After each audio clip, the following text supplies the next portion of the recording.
Il-Gvern ser ikompli jwettaq il-politika soċjali tiegħu permezz ta' akkomodazzjoni lil Maltin u l-Għawdxin kollha.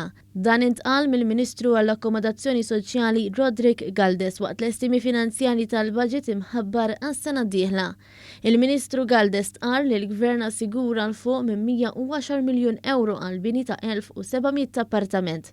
U dan ifisser li l-lista ta' stennija li preżentament hija l-inqas li qatt kienet fl-aħħar snin ser tkompli tonqos. Illum il-waiting list diġà niżżinija madwar 700 applikant f'temp ta' 3 snin.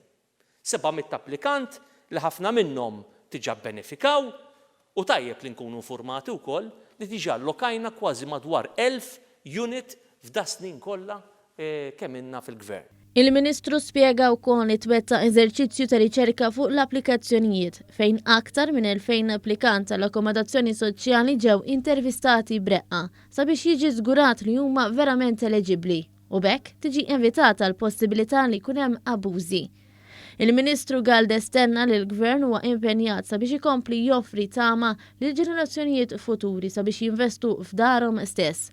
Fejn komplew jissaħħu l-benefiċċji tal-kera fil-waqt li żgħażagħ ġew mejjuna sabiex isiru sidien ta' djarhom.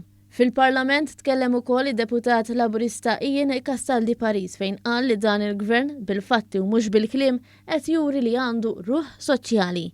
Matul id-diskorsi jew id-deputat Laburista semma kif il-fondi li alloka l-Gvern mhux biss qed issarraf f'saqaf għall-familji Maltin imma qed jgħin biex tiġi eliminata l-istigma li hemm kontra dawk il-persuni li joqogħdu f'binja ta' housing soċjali. 1700 binja tieela ġdida għal Maltin u l-Għawdxin dak huwa li jagħmel dan il-Gvern.